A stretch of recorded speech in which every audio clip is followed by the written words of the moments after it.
नमस्कार, अपना बिहार देख रहे हैं आप और मैं आपके साथ रंजना रावत।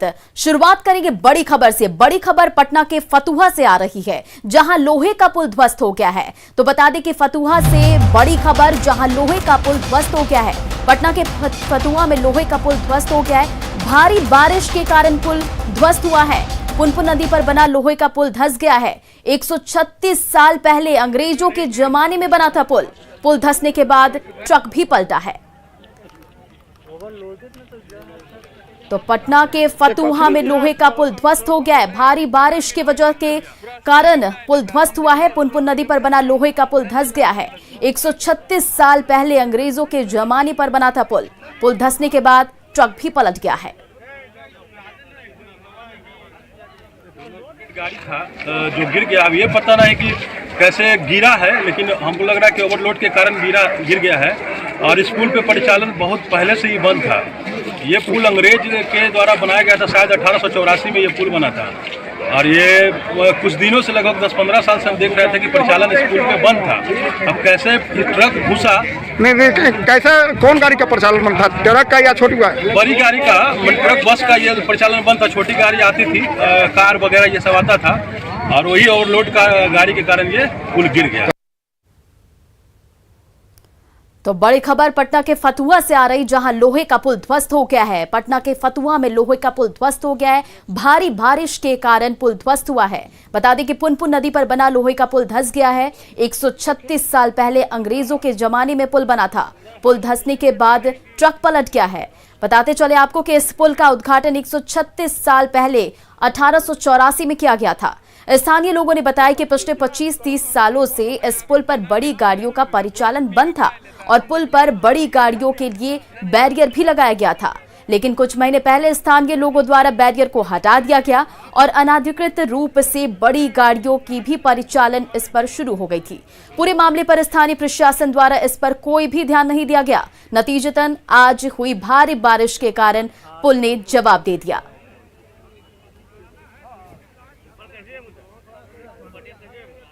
अब आपको दिखाते हैं एक ऐसी तस्वीर जिसे देखकर आप हैरान हो जाएंगे। ये तस्वीर है वैशाली के महुआ अनुमंडल की। यहां पीपल पेड़ के नीचे मरीजों का इलाज चल रहा है।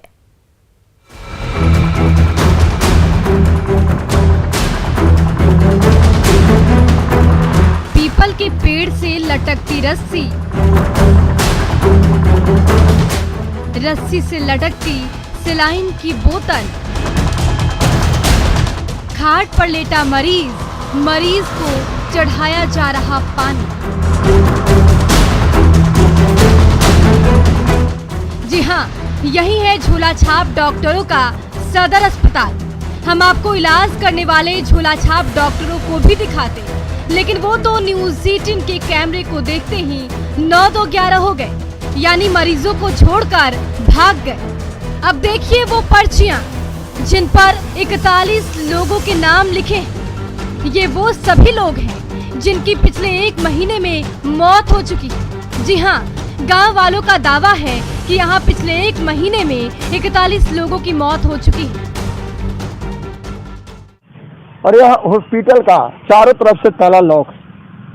नहीं यहाँ पर कोई डॉक्टर है, नहीं कोई यहाँ पर नर्स है, और नहीं किसी तरह का यहाँ पर कोई एक सुविधा है, किसी तरह का नहीं। आप देख रहे हैं कोई भी एक डॉक्टर, सिर्फ आप अगर कुछ यहाँ पर अगर दिखाई दे रहा है तो ही जो है हॉस्पिटल का एक छोटा सा बिल्डिंग जो बेहतरीन से रंग पेंट करके और उसका पूरा नामाकरण लिखा हुआ है।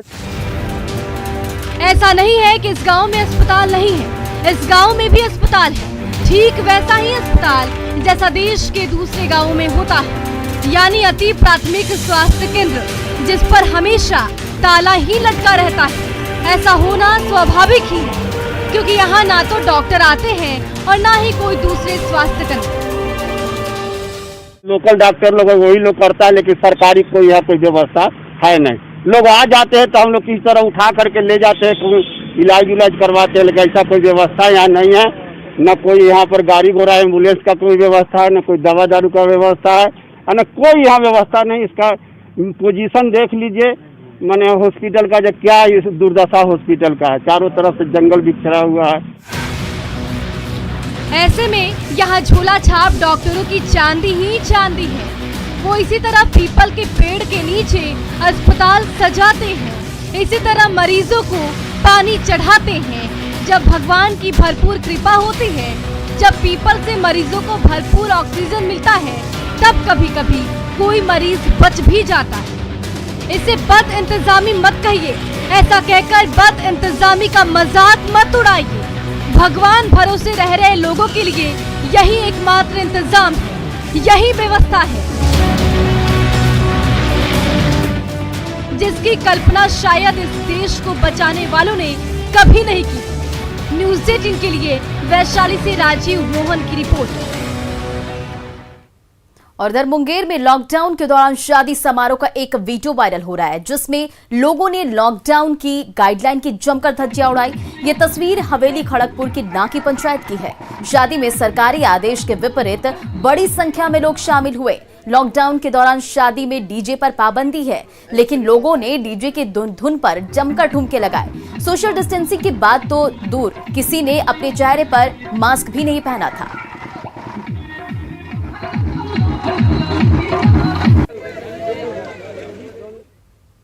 सहरसा में जमीन विवाद में मारपीट का वीडियो वायरल हो रहा है। घटना सिमरी बख्तियारपुर के भटौनी गांव की है और 2 दिन पहले की बताई जा रही है। ये वीडियो घायल महिला का इलाज सदर अस्पताल में चल रहा है। बताया जा रहा है कि जमीनी विवाद में डायन का आरोप लगाकर महिला की पिटाई की गई।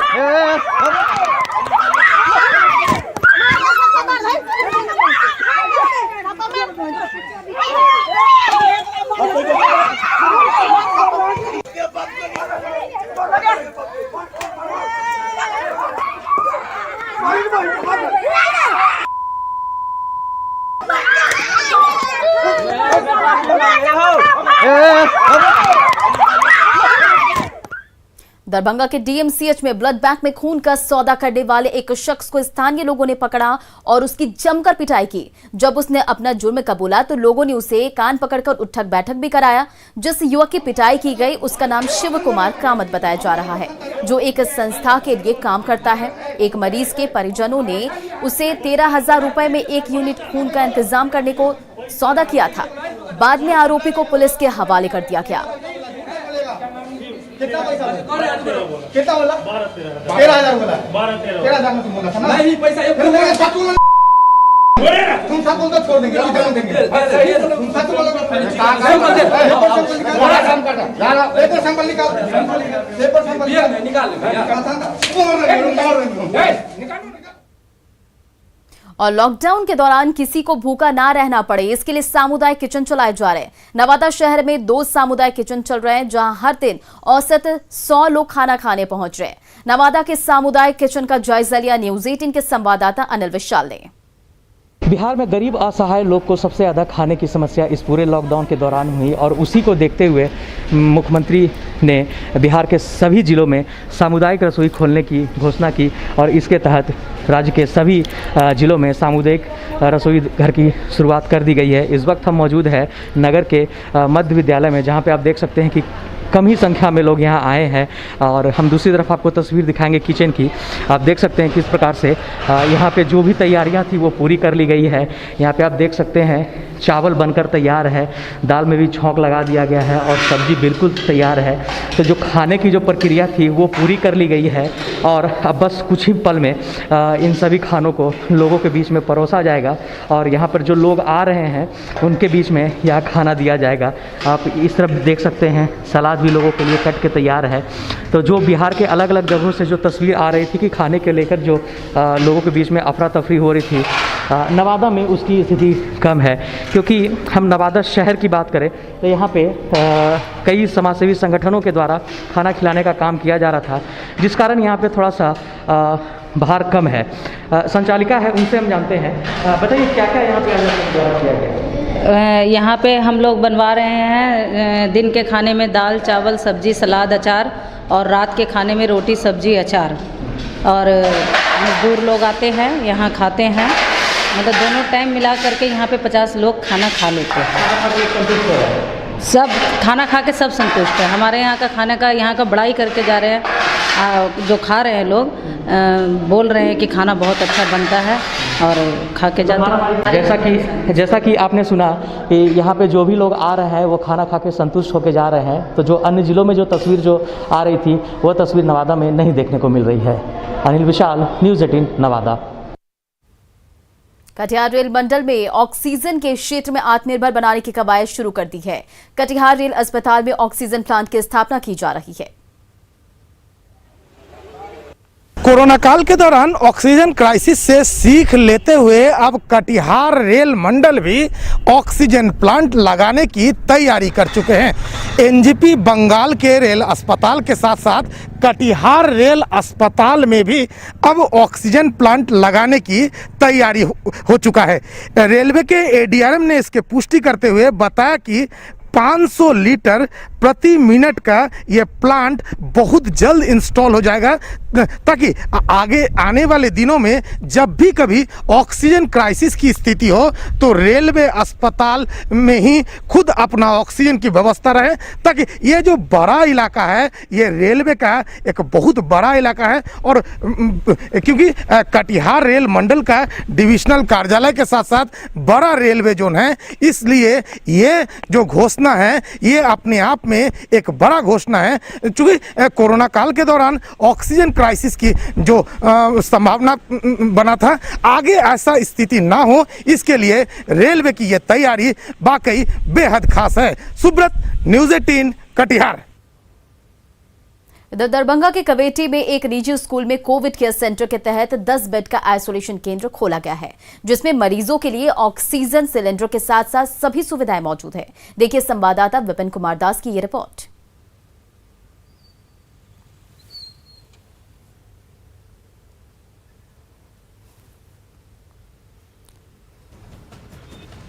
शहरों में कोरोना संक्रमण तेजी से तो फैल ही रहा था, अब गाँव में भी जो है कोरोना संक्रमण जो है तेज गति से फैलने लगा है। ऐसे में जो अस्पताल के द्वारा या सरकार के द्वारा कहें तो जो व्यवस्था की जा रही है ग्रामीण क्षेत्रों में, उसका जायजा लेने के लिए हम आए हुए हैं, क्योंकि प्रखंड के CSC अस्पताल के द्वारा जो कोविड केयर सेंटर बनाया गया है वो एक निजी जो स्कूल है उसको हायर किया गया है, और निजी स्कूल में हायर करने के बाद जो है इसमें 10 बेड लगाए गए हैं, जिसमें जो आइसोलेट मरीज हैं उनके लिए यहाँ पर व्यवस्था किया गया है, जिससे यदि वो घर की कमी है उनके पास तो यहाँ आके जो है वो रह सकते हैं। और यहाँ से अस्पताल प्रशासन के द्वारा समुचित व्यवस्था किया गया है कि उन्हें समय पर यदि ऑक्सीजन की भी यदि आवश्यकता पड़ती है तो ऑक्सीजन भी उन्हें उपलब्ध कराया जाएगा, और उनका इलाज भी जो है यहाँ पर किया जाएगा। आप देख सकते हैं कि जो बेड लगाए गए हैं वो 4-4 बेड करके लगाए गए हैं। 4 बेड इस कमरे में है, 4 बेड बगल में है, और 2 बेड ऐसे करके लगाए गए हैं। तो 10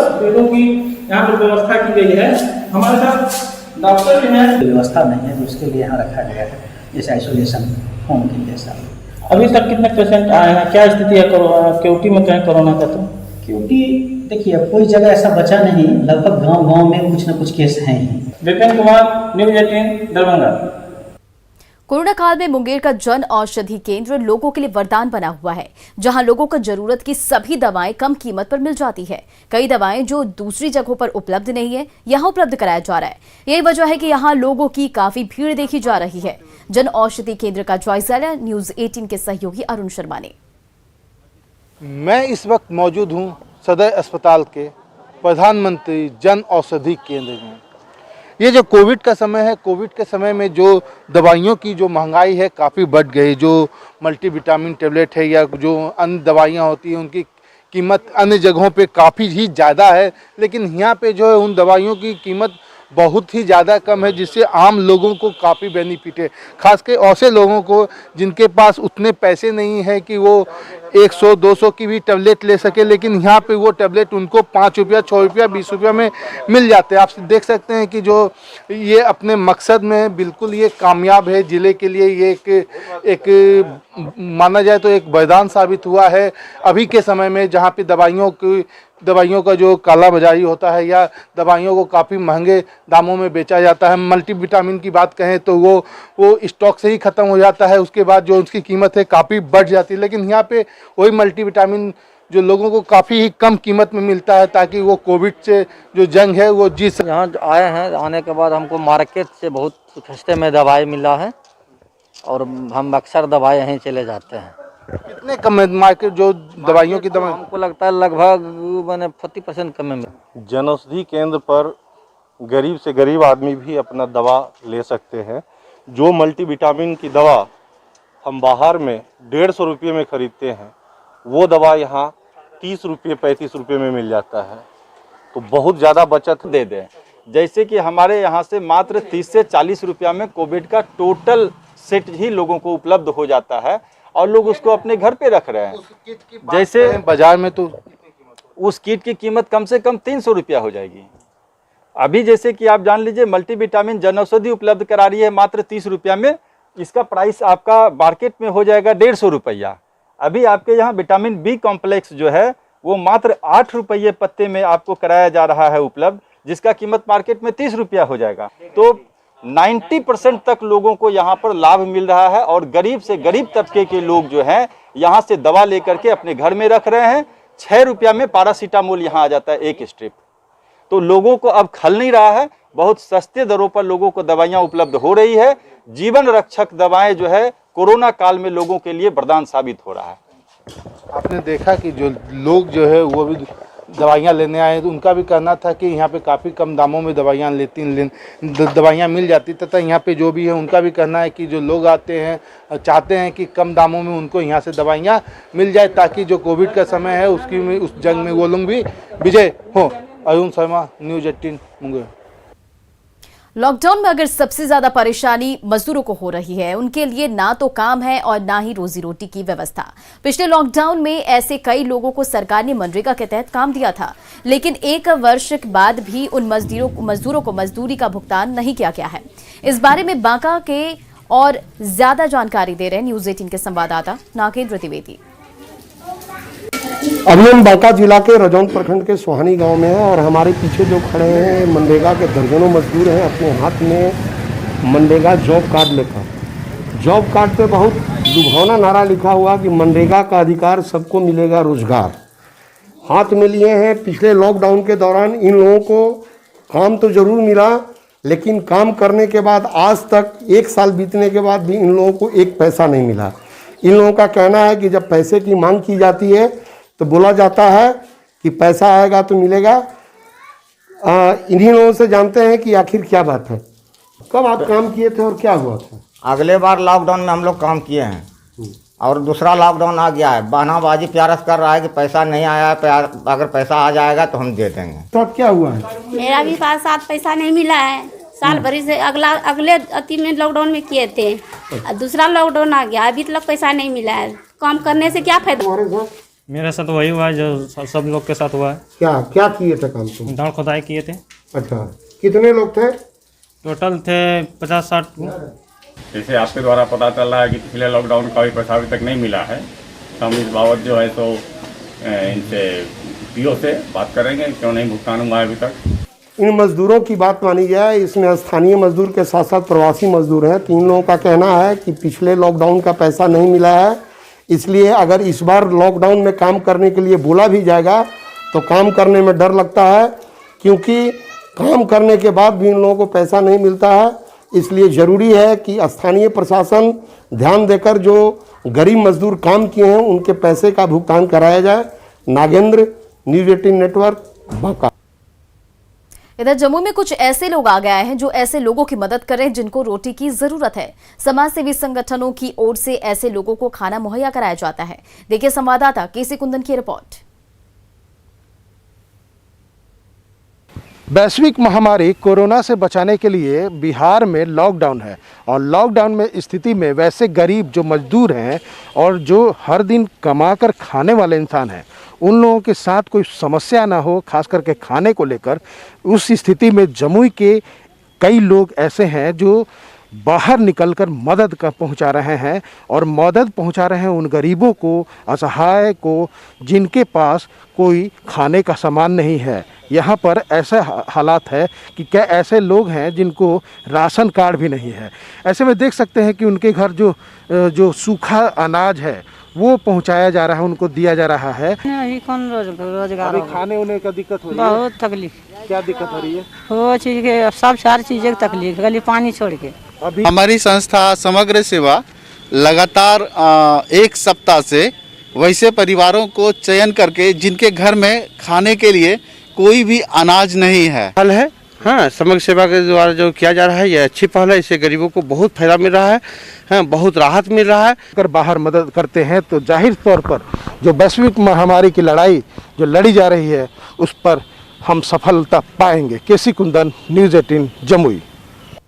कोरोना काल में गरीबों को भोजन मिले, इसे लेकर बिहार सरकार कम्युनिटी किचन चला रही है। डिप्टी सीएम तारकिशोर प्रसाद ने कटिहार के चिल्ड्रन एकेडमी में बने कम्युनिटी किचन का जायजा लिया। इस दौरान उप मुख्यमंत्री ने खुद कम्युनिटी किचन का बना खाना को खाया और जायजा लिया। हमारे संवाददाता सुब्रत ने। बिहार सरकार द्वारा जो प्रवासी मजदूर है और जो दैनिक रूप से मजदूर है उन लोगों के लिए कोरोना काल के दौरान भूखा न रहना पड़े, इसीलिए इस तरह का सामुदायिक किचन शुरू किया गया। और सबसे बड़ी बात है, देखिए, लोगों को भरोसा दिलाने के लिए यहाँ गुणवत्ता है और खाने की क्वालिटी है, उसको लेकर डिप्टी सीएम जो आपने से खुद ये खाना खा रहे हैं। आइए बात करते हैं। सर, क्या मैसेज है ये खुद यहाँ भोजन? देखिए, भोजन की गुणवत्ता की जांच के लिए मैंने आज AM चिल्ड्रंस एकेडमी के इस सामुदायिक रसोई केंद्र पर उसको चखा भी है। और वास्तव में जिस प्रकार से हम लोग घर में सामान्य भोजन करते हैं तो भोजन अच्छा है, स्वादिष्ट भी है और बेहतर बना भी है। और जो अपना बिहार में इतना ही, आगे देखिए जोहार झारखंड।